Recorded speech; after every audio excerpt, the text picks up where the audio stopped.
ตาโตจุตาสาปุสดีมาคารัญโยอาคามาเหสิยากุสิมหินิพันตาดูลาสัพพุริเจ้าสะทังหลายสาปุสดีอันวานั่งปุสดีสีสุพันนั่งเววันใดละพรจากมิงแก้วได้พรแล้วจากไปอินจุตานั่งก็จึงได้ไปอุ้มเอานางน้อยนาสีสุพันอันเป็นนางงามในใสสะอาดมาให้กุมารราศีสุนไสมาเป็นนางขวัญใจอาคาราชอุสาเปตาวาพระองค์จึงได้สร้างเสตาวาสเพื่อเป็นสมบัติแก่สุนไสราชกับทางวันนามาพุสดีพร้อมทางเสดนารีอยู่เฝ้าเป็นบริจาคาเจมเจ้า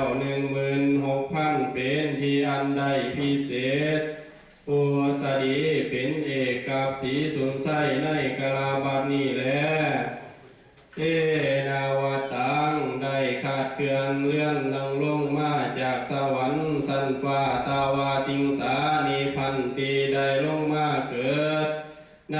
ท้องแม่ผู้ประเสริฐเทวีเกิดในขั้นมาเหสีแก่นเงาเมียของเจ้ามาทลาคลาซาสายามานาญาเมื่อนั่งน้อยนาภูสดียอดนารีได้เกิดขึ้นมานั้นอันนาภาวาทีลำเลอแสนประเสริฐด้วยสุคนทามีกาญากินหอมหวนเฮาพอว่านั่งเจมเจ้าได้ห้อยห้ายได้พันพ่ายใหญ่ผงจันอันห่วงเฮาเหตุดังนั้นบรรดาคาถาอันนาพันอันเป็นกันนีองค์ภาษีสาภาเพศได้เทศแก่ข้ามมาเสนาบดีคือภาษาดีบุตรตนบริสุทธิ์ในจารีปีโดภาสังขาจารได้ยิบโยกสาโยสาทายายเป็นข้าถาวาตาโตจุตาสาปุสดีคาติเยอุปาทาสาธาเสตัวธรรมเหนาคาเรสันสาเยนาสมาคามิโสสาริปุตตาโดลาสารีบุตรพอบริสุทธิ์ด้วยปัญญาสาอันวานั่งพุสดีสีสุพันกัลยาณีเมื่อนั่งได้กินกายจริงกะจริงหอมหายนั่งหวยหายใหญ่คงจันเตสัตกรสะสอนนะนาจริงใสสีจริงได้น้ำวาปุสดีสีสุพันวันนามาตสามาทันเตนาปะเรวะเรนาวันนาวัตตาวาปุสดีราสากัญญาโหราธิดางามลำยิ่งพอมากมิ่งบริวารอายุนั่งประมาณ16 ปีนั่งก็มีสุขันธาภาพหอมกินอามาหอมกินอาจเหลือหลาย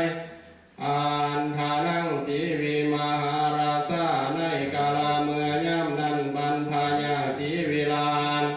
โยติจากสวรรค์ตาวาติงสาก็ได้มาเกิดเป็นลูกสาวพญามาทราชได้มาอยู่วามมาดกับเจ้าสีสมใสไสญาณคนเสตุดอนบุรีเป็นที่สุกเกษมแท้ดีดีแลอันทาสัพโขเมื่อนั้นบรรพญาอินทราธาธิลาสิติอยู่ปราสาทเมืองสวรรค์ที่สวาหินด้วยตาทิพย์อันสำคัญตาพอพันรอบลูหูเหตุการณ์ที่เนสุวาเลสุภาองค์มียานอันปฏิพิดหินพร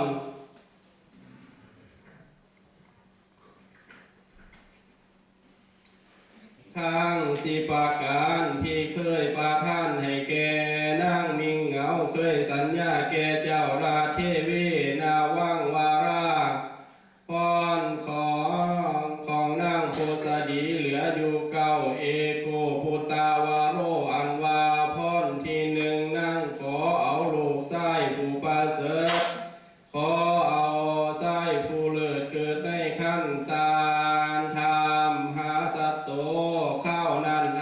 ไส้ผู้ลำเลิศไส้ผู้ประเสริฐยังอยู่เมืองสวรรค์แต่ว่าเฮวันเมื่อเสียงแล้วขันตาวาพาจริงไปสู่สำนักแก้วโพธิญาณมาริสาพาเทวาสนไสพาราชในปราสาทแห่งเสตุนาครนั่นแหละเสสาเทวาปุตตาผีเมนวาเทวาโบส60,000เทวาโบสทุกพวกอื่นก็ลงมาลงไปเกิดอยู่ในท้องเมียอามาตย์เกิดอยู่ในพวกราชปุโรหิตาโยนำพาเสนาในเวียงมาราชแต่ดันบันโพสาดีนางเมื่อมิงเงานับแต่พาโพธิสัตว์เจ้าลงสู่ภาคันโทภาเรนีโนตาวานางก็มีใจข่าวไวสมภารผู้องค์อาจบัดนี้กองบุญของผู้วานาเกิดเสียงไปขอเส้นองค์ผู้วาในลงในศาสตร์ไปเกิดน้ำเมน้อยนางโพสาดีอันเป็นนางมาเหสีของพญาศรีวิราชผู้ครองปราสาทอยู่เมืองเส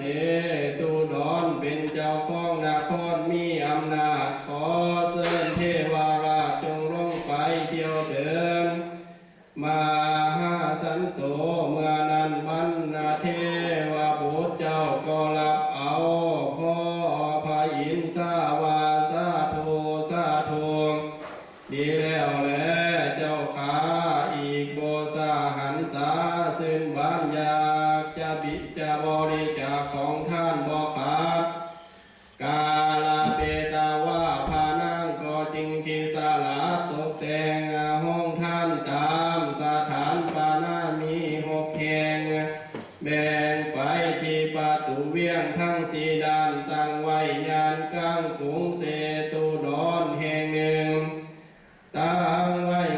ตั้งไว้ประตูพาราสว่างอีกแห่งหนึ่งจึงเป็น6 ที่พอดีแล้วก็มีทรัพย์สินบริจาควันหนึ่ง5 ข้อ 600,000บ่ให้บกขาดแคลนท่านตลอดราชตาสาธาโทหาลังขาจากลงไปนันเท่าหาสาในก็จึงไปบอกฝูงอื่น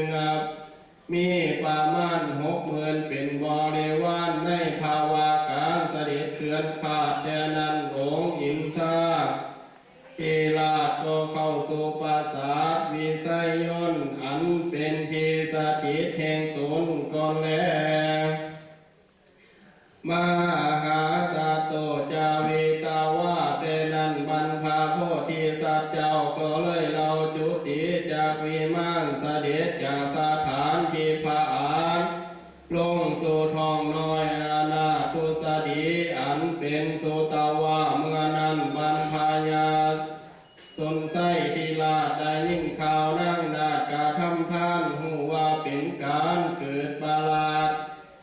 พาจึงให้อำมาตย์ไปเสริญข้ามมีสื่อเสียงเฮียงน้ำมาไทยเหตุเดี๋ยวนี้ก็ผิดสังเกตนางพญา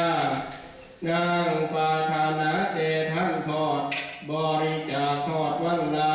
600,000แม้นว่าเป็นสันใดใจน้อยนาด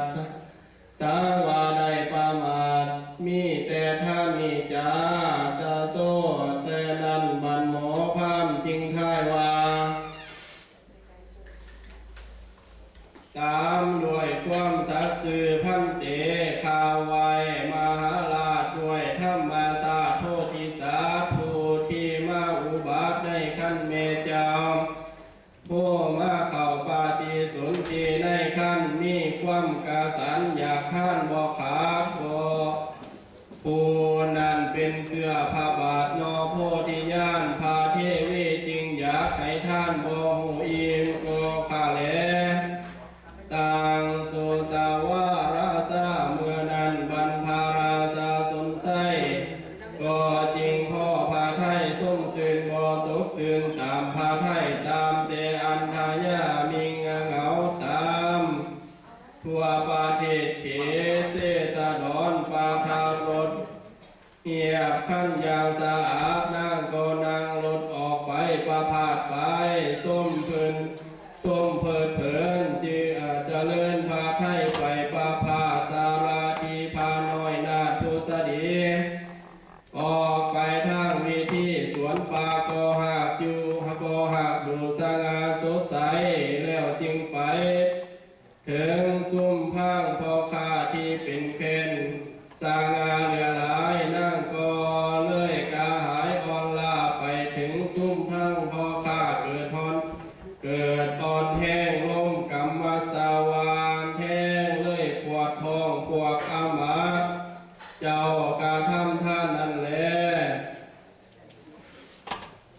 ปฏิสนธิคานาคาโตปาทายาจำเดือนเตกาลาเมื่อนั้นนับแต่วันปฏิสนธิแห่งโพธิเจ้าอานาปาปากามาจานาจาปามานของที่ท่านออกไปในระหว่างนี้บ่มีอันใดแลสากาลาสัพพุขาของบริจาคเนธรอาสามาตาในกาลายามนั้นบันเมปุสดิตาตา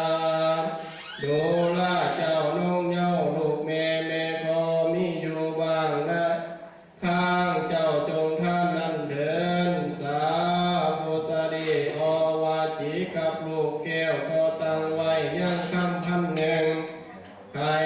ลูกน้อยวันนั้นใส่มือข้าวแล้วมหาสัตโตหิอุมามังคาสาตะเกอิมาสมิงปาสิมาเทวาจาติสุธาเนสุสาตมัตตาโตด้วยเทมาหากษัตริย์เจ้าตนประเสริฐเป็นผู้เลิศว่าคนเกิดจาราจาน้ำเมได้สามศาสตร์คือปังงาเจ้าเกิดเป็นมาโหสถและเกิดเป็นเวสสันดรข้องงามคือแต้มดาขั้งที่สามเกิดเป็นสีทาถาเจ้าพ่อโคโดมก็หักแมนนอกวานันลงสิงอาทาสานามาคาหานาทิวาเสเมื่อนั้นลาสาวงมหาภูเรภูโรหิตบัณฑิตและพ้นภัยมีพายาสนใส่เป็นเข้าก่อเสื่อเอาพาลูกเจ้าเข้าไปสู่นิเวศตั้งสื่อเท้าวิเศษสื่อว่าเวสันดรเหตุว่าจากอนาคตไปสู่ทางพ่อข้าให้นาวาเวสันดรเป็นนาวาทางพ่อข้าตั้งแต่นั้นเป็นต้นมาก็ข้าจะเหตุดังนั้นบรรดาคาถาอันนี้พระพุทธเจ้าได้เทศนาเกภาษาในบทในจาริยาปรากฏว่านามามาติกังนามังนาจะเปตาสัมภาวังดุนาสาลีนามังอันวังเสื่อของตาถาคตฝังเป็นภาเวสันดรเฮาได้ติดไปกับมันดาบิดาจึงแลเวสันตาสาเวทิยังสตโตปังนันตาทาเกิดในระหว่างพ่อข้าเหตุจึงได้นาเวสันดรนั่นแหละชาตาเทวาเสเนวาปานาสาด้วยเทเวสันดรปานันเอกากาสัจจารินิการเรนุกานางสร้างตัวหนึ่งได้ดำเนินไปทางอากาศอาเนตาวาน้ำมาเมื่อซึ่งลูกสร้างตัวหนึ่งข่าวงามบริสุทธิ์ดูสำลีอาภิมังคาลาสัมมาติอันนาโลกทางสมมุติเป็นสร้างมงคลลำเลิศมาเกิดแต่มหากษัตริย์ออกมาปากามีแล้วก็มีแล้วตาสาปาสาญาอุปานาตาอามาจาข้าวนั้นอันนามาทั้งหลายกาลิงโสขอใส่น้ำให้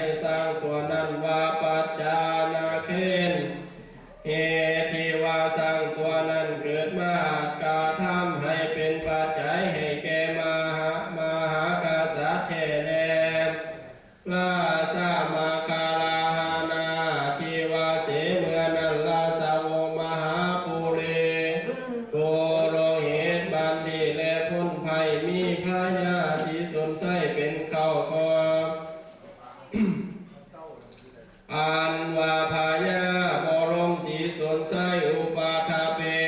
ติก็ตั้งไว้ยังแม่นุ่มทั้งหลายมีประมาณ64,000 กัญญาอาติที่ข้าโทษสาวาจิตาว่าบ่มีโทษมีแต่คุณสมบูรณ์ด้วยราคาหน้าคือ1สูงพอประมาณ2นุ่มขั้นสวยงาม3นุ่มหวานพอดีอาลัมพาธานิยามีนุ่มบ่ยันย้อนเป็นเมลูกอ่อนดูแลเข้าราซาอันว่าพอพายาท่าเปสีก็ตั้งแต่แม่นุ่มให้แก่ลูกพวกอามาพวก ทุกคนนั้นอาจได้เกิดในวันยามแห่งกษัตริย์เจ้าแท้แลอันทาในกาลเมื่อนั้นมหาสัตโธอันว่ามหากษัตริย์เจ้าได้เจริญไว้ใหญ่ขึ้นมาพร้อมด้วยบริวารทั้งหลายมีจำนวนได้60,000ที่เกิดในวันเดียวกันนั่นแหละลาซาอันว่าพอข้าพายากาเสสีก็ได้ให้สั่งทองตกแต่งแป้งเครื่องประดับประดาอันมีค่าได้แสนคำนำมาให้แก่มหากษัตริย์เจ้าโสอันนาวาเวสันดรกัวมันโพนันอุบาจิตาวาก็ได้ล่ารถโพดออกยังเครื่องของประดับมอบให้กับแม่นุ่มทุกทานพ่อเมื่อการต่อมากุมารราชเลื่อนใหญ่ได้ประมาณ4 ปีเจ้าก็บ่ปางกลางเสียหน้าทั้งอะไรนุ่งหนาใส่เสื้อผ้าไม่คำแดงคือดังปีกแมงแค่ลาอาจดูสะพัดทองสารยุตามีหมวกคนหนาวมาเต็มเมืองขนาดชาลางามงาเจ้าน้อยหนักจะมาว่าไปมีหมวกคนหนาลามได้แหงหลอกขอหักดูผัดคอมาบัวนาเหือกสวงมัวเสียหน้าเนื้อนั้นมันหนาวเขานาเขานาห่วงเสียงนาทุ่มมามีมากจะพาจากนาผักจากนาโคตจันทนันลิตวาลิตตาอันนาลาซาเจ้าจอมาคุณเจ้าเข้าจะเรียกไงอัดเลยวะดูมาในจันนา10 9 8บัวหารวมในจันนาบัวสวมวันจันนาตาจันทามันนับบอกพ่อท่าตุนทาดังลือเพื่อมาจากบ้านเมืองหานมินบาดเดียมไปสุนทานนักเสืออันนักเขาถือโถขอเป็นนาผืนวันแดงขึ้นว่ามีเสื้อผ้านอนในป่าดงดอนมีทั้งกระโจนแดงเสกทั้งสายแหลกแกกนำมาไปยัดสักเพนางมาที่สาวสีสาวไผ่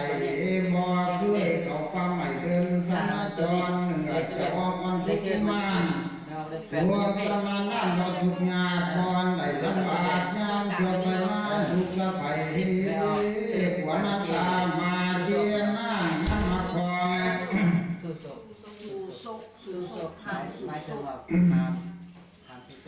จอจากไปเดือนนาพร้อมผู้เขาอยากเสียนั่งจางเกินบ่อเศร้าหามาใหม่จอจังได้ยินแต่เสียงสานนี้นามาทีจักได้ยินแต่เสียงหมาจอกอันนั้นหอกยังออกมาทั้งไกลน้ำจากตกใจก็จึงอยากเสือเดินผ่านคนนี้น้ามาจึงลูกสะใภ้หาบัวมาเทียมบอลไก่คนดีสร้างตัวนี้นางมาทีเป็นดังแม่นอกจากกาผาตัว ชีจันเป็นผู้แล จนตายวนไปมาหลายลมหลายเต่าเราเห็นแต่หั่นมันเป่าดูได้วนควายลายไปทวงแง่ลูกเกี่ยวของแม่ไปอยู่ยังไงดีไปหาเสียบ่เห็นจักก่อนแม่บอกนอนในตาเหมือนนางนั่งกาหากระหายหาลูกเกี่ยวเกี่ยวให้บ่เห็นขี้ทั้งบ่เห็นขี้ทั้งมาหัวลาหาลิว่าหอนนี่เป็นอันดังโลกกระจอกเท่ามีลูกเต่าทานนาทีตายยามเมื่อเห็นห้างงานได้คนหมดมาแสนขอข้างดูน้ำนั่น เหมือนดังนั่งการคิดเอาหอดสองราดมาเห็นประสาทเจ้าใจเศร้าโศกเหงา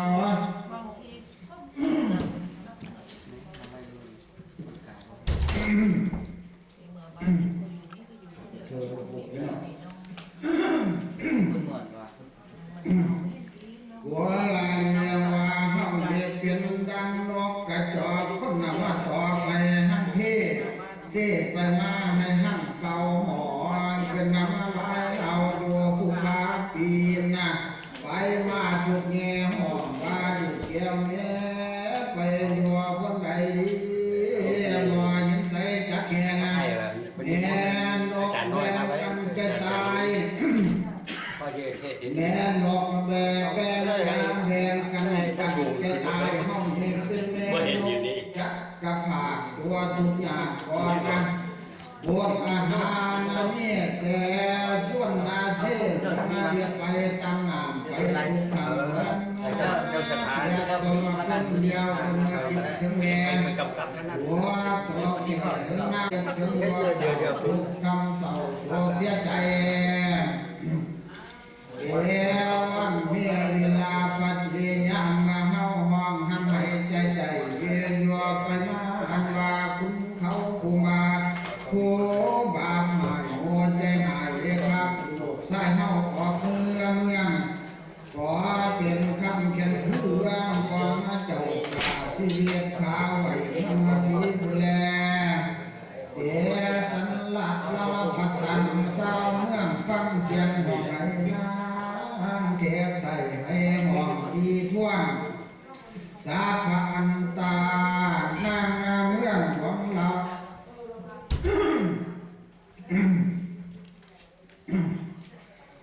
หัวเราวันนี้เสียงใน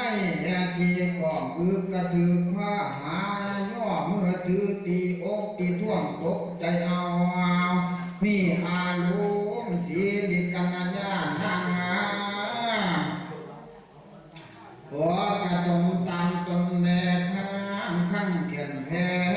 ตอมตายสลักว่าคือไม่หันสูงลายหันหอนลมตอมหอนลมน้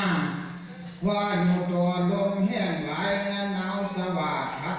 ใหม่ขาดทักรุ่งเสตีนั่งสนมหน้าดีแต่ดูเต่าให้ขึ้นเขาตั้งแต่เสาถึงสวย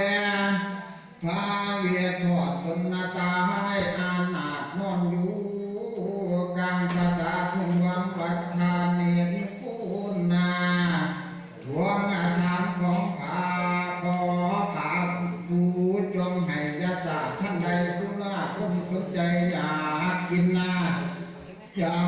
กินเหล้าสูจงเบาเขาจะกินผู้สนั่งคนใดเห็นอยากกินเขามีหมาหากเหล่าไรสางสมาธิทานเหนือปลาว่านยาเนี่ยยายสะพาดของกินอาจเป็นผาดเขาคองนะอ่านได้สู้ยังอ่อนสู้ยาพรท่านให้กูทานีอันกูความหมายสู้ยาปล่อยยันเอากับน้ำทุกทาจงให้ท่านการสั่นตัวจงจัดการให้ท่านโดยครบถ้วนละ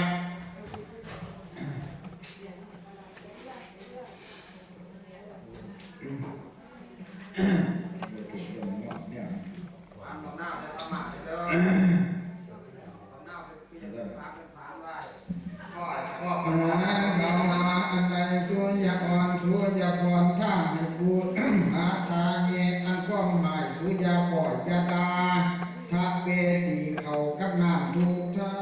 จงให้ท่านขัดสันตูจงจัดการให้ท่านโดยครบถ้วนนะให้เขากินอิ่มล้วนกันทุกคนอัตเถ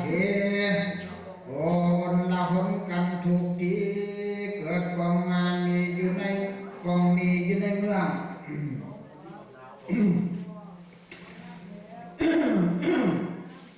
เนี่ยคำว่าก็โฟได้เนาะกินน้ำก็ซ้ำจอกไม่สิกระเทยตั้งลองออกขั้นไก่เขาปีกมันฟุ้งดึงออกมาเนาะจะเรียนเนี่ยข้ามาเจ้าจอมมาเสียจังลำบากให้พันผ่ากรุงสิพี่สีเวียนนั่งคนใจดีทุกโมเศร้าเอื้อนโยนเย็นใจนักทานโลหาน้อยสามาใจออกมาออกลังมุ่งนายมาละทุ่มคำมาเศร้านายรถนาเมาว่าเงินน้องหัวเศร้าเมื่อเขาเกิดนาฝาดพยายามขาดฉันเข็นเป็นคนดีที่ออกไข่ในการปีเจ้าขาพยาเกิดทุกข์ใจคนมาไปขับออกนี้เสียเวียนนั่งยังมาคนควันนาจงมาเชิญคนดีดืนนาเทียมมาเมืองฟุ้งงาคนเมืองตื่นเต่าภาคกันคิดสกเสาเมาเกินอันนั้นยังคนนากองขึ้นนาคับมาชักมาแข่ห้องให้แหบจนนาเจ็บข้อผ้าหาเตียออกท่องจนได้แต่คุณทางนำอันใดคุณดังน้องอาธรรมโมคนนาทางงาพองอาคุณนาเพียนนาตัวนาเมียนเกียนอาเกียนอาธรรมยะถาวังพระผู้ทองมาจอมมาเจ้าฝ่าคิดมองหนาสงสารยะถามหาถาเทพานนางหลายเราของแก่เก่าเดิมปีเวียนนั่งคนน้ำเมืองเดิมใจทอดเกียรติยามหอดใจครับมีพระองค์ทำใจดีจักพัดป่าสีเพียงสร้างสารเนี่ยเจ็ดน้ำหอยผัดจำสอยทั้งท่านสัพพะสุวรรณนั่นเครื่องวันดับบางโมทั้งนาคูใส่โมนาสาสารนาคำสุวรรณนั่งควรท่องจำบางพันแถวมุกงามาเกี่ยวตัวโตหมอเหตุมาวันฐานเอมาบัตรถาขับมาโผหัวงามียองที่ยองน้ำจังงาสองสังวานอาลุนนายาหาก่อนนาสมานั่นเคยเทียมปาลปีทุกตัวมานั่งนายคนนาพ่อถือขอกายนาถ่ายไปยินนาของเอสเวพญายกนานิงจะแข่งสมหาสาเวนหาทางความบาดพระจักรพรรดิจากเรื่องอาศัยสัจจะอัศสาเจ็ดนำหอยตัวมาหอย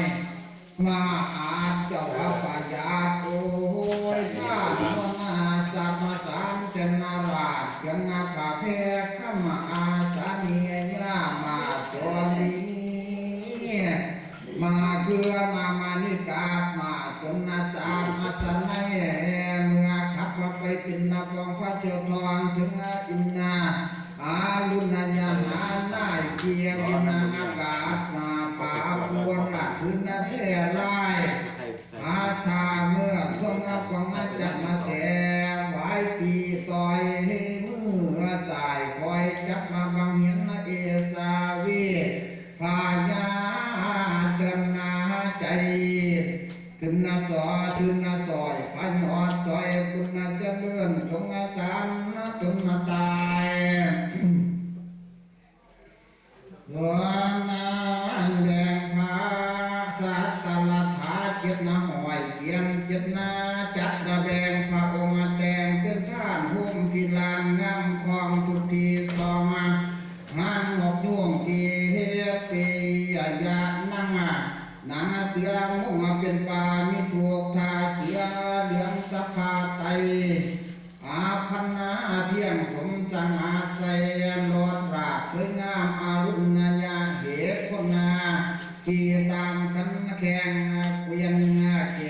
วีพาก็เอาใจใส่เหลือเพื่อหากต้องการช่วยเหลือบอกอาจเพราะว่าองค์พระบาทสงสารอีก อีกบ่นานพาจากภาคจากไหลเมืองเกี่ยวปาสิใส่ก็มีแดงสาธาสาท่านทาท่านขาดนาสาสะสายผู้เจหมอเจ็ดหอยก่อกันท่านสัวสิกขาขีสังสอนงานนาทีมานาทีดีแก่ข้าขอให้เขาประมาทคุณนายสุมาลาเยสุขสบายทวนนาไปเป็นนาคาแต่งนาตั้งตนเอสเวพาทศพุนนานักปราตระกูลราชเมืองสิพี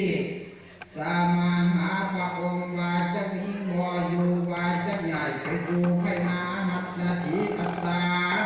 พาหากไล่ทำท่านทุกสิ่งงาสากมาเมงท่านไปนาวิโยนางคนใจนาหน่อยปาลักเครื่องซอยสังว่านแกนันองค์สมภารผู้วันนาถนาทีพวกไปราชครับนี่แต่เมืองงานในยามดีจักดูศีลได้กลมนาสู่ไพวันนาตาท่าสิ่งที่อัศจรรย์มันมีมากปาไม่หากนาสาพึ่งกว่าตาท่านางงาหัวพ่องสยองเก่าดังงา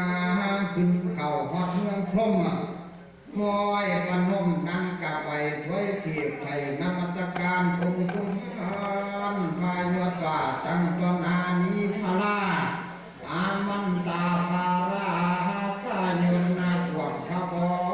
ได้เป็นห่วงเนื้อใดสารสายังอันวาองค์จนใส่พระพอจิตอิดูลอยดอกพุตาเขาว่าองค์ลาซาท่านสั่งมิงเขาว่าหายเดียวจริงครับนี้แดนใดดีให้ไปสู่ให้ไปดูบวชเป็นสิเป็นหลักสีสืบสางมาสินนาซอยสืบไปมาลุษาผู้ตาเกิดเป็นคนให้เหนื่อยงอกจนนาผมงอกสู้เมื่อมาแทนอดีตาฝูงคนตายไปแล้วหอดจะไปจอดเมืองนี่ละพานยอมถือว่าสังขารสิ้นแล้วขันบ่ถึงเมืองแก่ออกก็กลับมาวนอยู่ในโลกาผ่านลุ่มไตก็เกิดงานใดวนเวียนโสหังบัดมีขาจักสร้างกองบุญตกแต่งบ่อใดแบ่งของเมืองอาศีพีขามีความยินดีลาภาษาลาจากว่าองค์พระบาทพญาตวงคนทั้งพวงเขาว่าหายเขาบ่ไล่โยกใหญ่เอาของมาเศร้าเมืองสัมมหาพวกเขายังเขียนเครื่องบ่แล้วข้าจะกล้าออกมาแล้วนี้ไปก่อนแล้ว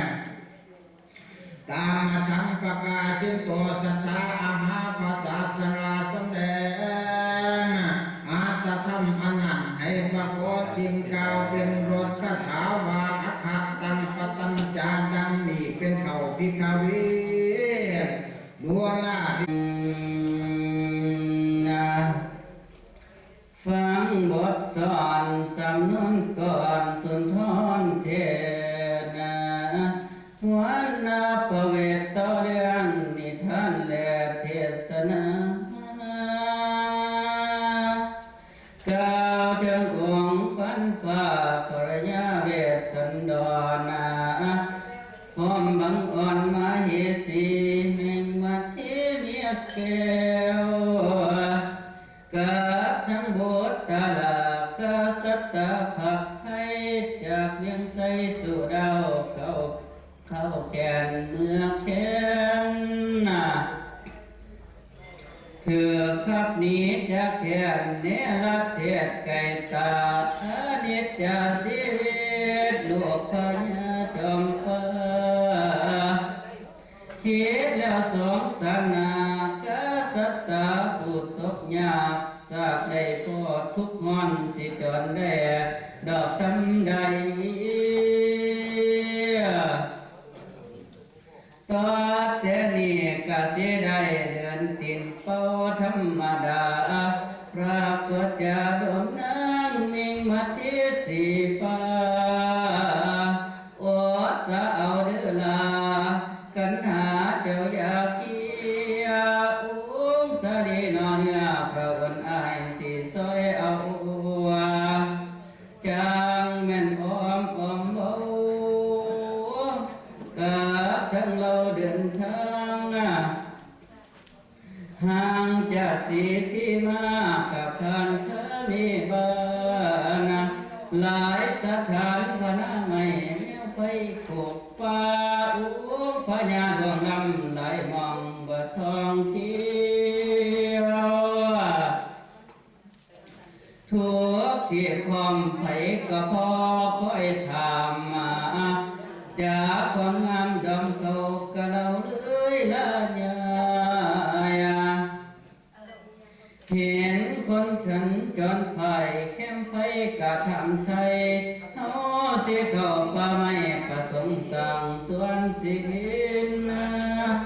เคยได้ยินว่าละเจ้าเขาวงกดอยู่ใส่นาเขากะว่าบ่หูผู้ขาบ่คืยจากว่าเลยไปแท้ทั้งใดบ่หูความมีแต่เว้าอ้อมวงกดนั้นหากอยู่ไกลไผบ่ไปเห็นแล้วแนววงกดดอยใหญ่จากว่าไกลได้ไกลบ่เคยได้ดอกทองเถิงพระก็เรื่องเบากับคนอยู่กลางป่ากะเลยลายังใหญ่ไกลเขาดอกทิ้นเขาทุกบ่มีบ่อนเบาเข้าป่าไปนามาที่เวทนาทุกแทบสิทนบ่มีได้คิดไปมาก็เลยไปอยู่กลางไปแต่ต้นดูน้ำตาไหลสู่เพื่อนทั้งสะเอื้นอินสอยนั่นล่ะนะสาธาอยู่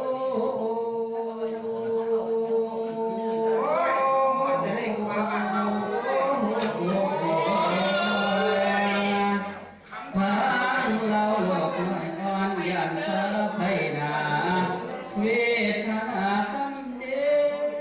ยจังเป็นสองอ่อนน้อยแม่พระพ้อยก็เลยเศร้ากำเฮาเจ้าอย่าแอวแม่บ่ได้ลูกแก้วอยากหัวยันสันใสพาพวกเขาแล้วกะยายปิ่นไปเหี่ยวเหียนทางเราเวียนหัวอ่อนแห้งหิวลาผู้เขาตันอยู่ทางนาโศกะบ่เว้นวางทางยังขับแคบค่อยตีนกะต้องดอกต้อยต่อทุกหลายเพิ่งสิพอมาที่จมน้ำทางมือบ่วางกันหาอ่อนกุลาทั้งให้อุปราไทยหอนกันดอนทุกข้าเวทเทศว่าคอยพักบ้านมาที่เสาความเหงาองค์พระเวทเจมเจ้าจะต่อนั่งมาที่ทุกความกรรมเฮามีให้คอยทนเอาไว้ทุกนอนทวินเจ้าอย่าจอมไผกะบ่ได้งมดอกเรื่องไตไผกะมาสองคนเฮากะดังดำบ่อาจกายดีโลกที่มนุษย์คุณก็จึงเห็นหวนพอขอแต่น้องนางไทยก็ทำใจให้ตั้งเที่ยงอย่าเอ็นเอียงโซเซประสงค์สู่ต่อมันนั่นละนะมาที่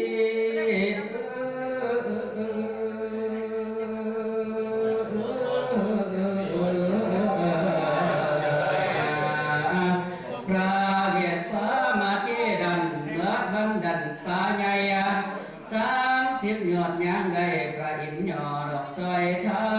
งลัวหอดทางเจตลาดสนาคนหลวงผักสลาแข็งตั้งบ่ได้เข้ามาเครื่องคำหอนไผกะอ่อนสอนอ่อเห็นองค์พ่อที่ลาดสูงสันสาเจ้าฟ้าผู้เดินกันเที่ยวไปพระยาเจตระไทยมาตอนหักป่าใสสีขอไปคาราวาพอพระยาให้ขึ้นบ้านองค์พระสันดอนตันอย่าไปเลยบ่ได้ดอกแม้แต่พระแม่เจ้าไปทุนเบาข้าบ่คือขอพักนำพ่อหมกมือแล้วสิเต้าลาไปขอพระไสยพระราชาผู้สุองค์ทรงเอือองค์พระราชาเจ้าเสนเนาเจตลาดบ่สามารถสิหับได้หากคือดำดอกจังกันตัวระวางนี่นั้นค่อยสิออกบำเพ็ญเห็นสิไปน้องไปกะดังใจจงตั้งหวังสิไปถึงวังเขาวงกุฎทรงผานวดบารมีบวชก็ไว้สิทรงสร้างส่วนศีล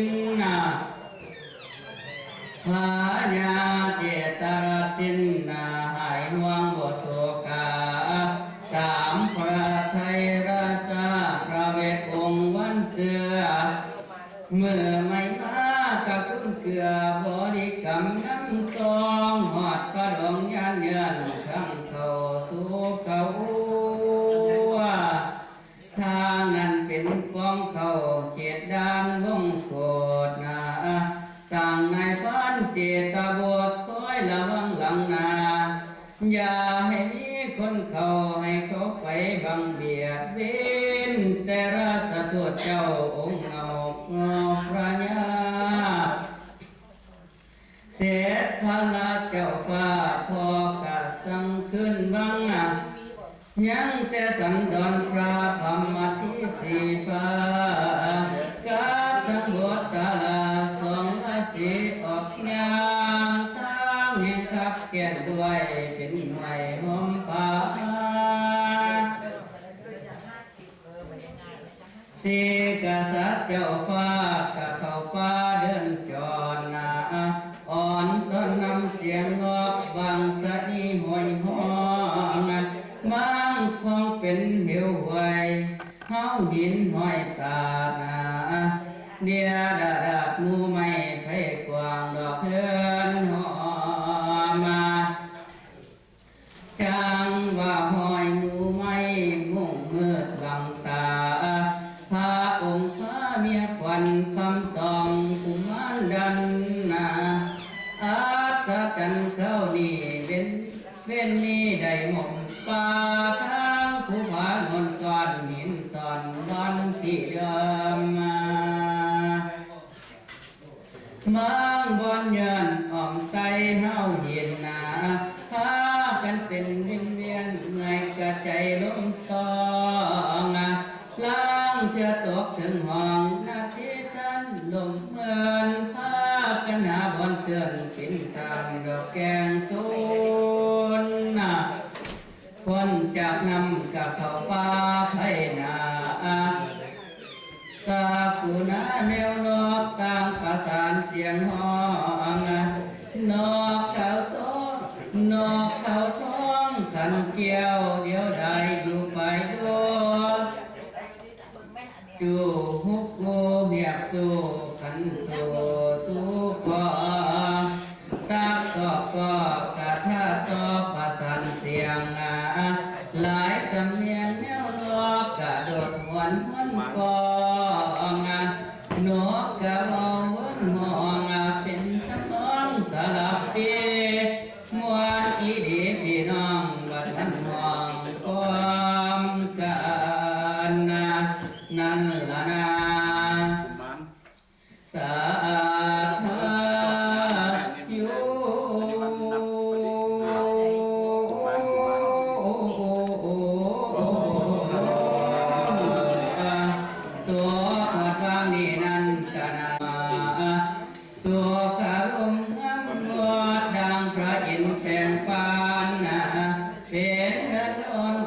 อันอัศจรรย์อินตางดอกไม้แดงอ่อนดัวเหลืองแหล่พองขาว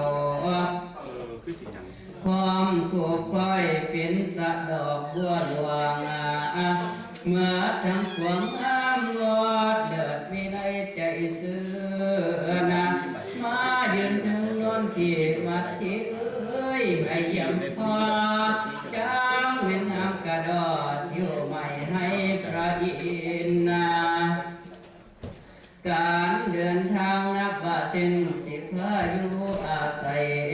ไผมาฝุ่นแปลงตอบแต่งให้งามเจนอนองนั่นแม่นที่หาห้องสองหลังตั้งอยู่เข้าไปเบิ่งอันหูเห็นแล้วเสื่อนพระไทยมีหนังสือบอกไว้ไผกะสร้างมาเห็นให้บวชเป็นพระฤาษีเครื่องกะมีมวลพร้อมยอมถวายเอาให้ผู้ใจใสที่มาตัวแท้ที่จริงแทบไทยเพิ่นแปลงไว้กูสู่แนวพาเวทพร้อมเมียแก้วก็เลยบวชเป็นพี่สัญญามีตกลงกันบอกเกี่ยวพันกามตองนอนสาราอยู่คนมองมาที่ของปลูกปัดถากหาผลละมาปลูกไม่มันอ่อนต้นกะใบนาบาจบเขตไทยวันนาประเวทนิทิตา57พระคาถาสิไว้อวสันไว้จดคำใส่ตอนนี้วังที่ไว้ดีกว่านะขอพระควรเพียงสำนีพระควรคอยสิอวยหลวงนั่นละนาสาธาอยู่ โอ้ยสิหายไปเนาะสุขให้โกาให้มันเปียกสองผืนนั่นเป็นสุดเด้อขอประชาสัมพันธ์เด้อทำกับข้าข้าผู้ใดมากก่อนก็ใส่ดับไปก่อนก็ใส่ไปนั่นเรื่อยๆผมมีพิธีไหว้พระจะทำสิ่งที่มันพระไปมาก็คือผมแค่ฟังปัญหาก็จะทักที่หาไปไม่พูดต่อไปมาก่อนใส่ไปก่อนไปมาก่อนใส่ไปก่อนก็ต้องขาดกันผมมีหน้าที่ที่เขาฟังเทศเรามหาศาลบอกเลยจะถามวันเลยให้มันแรก11,000 วันเดียวว่าให้ที่จะคือโค้งกองหวานยกหวานคือฟังเทศไปมากคอยใส่พระนักจบตังค์ไปจบก็จะถึงงานนั้นแต่ถ้าเฉพาะนี้มาพลาดจะมาจบที่ไปจังซ่าว่าแต่ว่าจะมีแบบป้าอีกนะที่นี่ก็ทั้งนี้นี่แต่ว่าจะได้ชีวิตนะครับอยู่ได้ต่อไปช่วยโชว์หน้ามีตาจะจับหัวไปขอท่าอะไรข้างเอาอะไรใส่ไปโลเก็บกันน้ำใส่ไปน้ำเก็บกันน้ำก็ให้เป็นไหวก็ให้การกันแล้วก็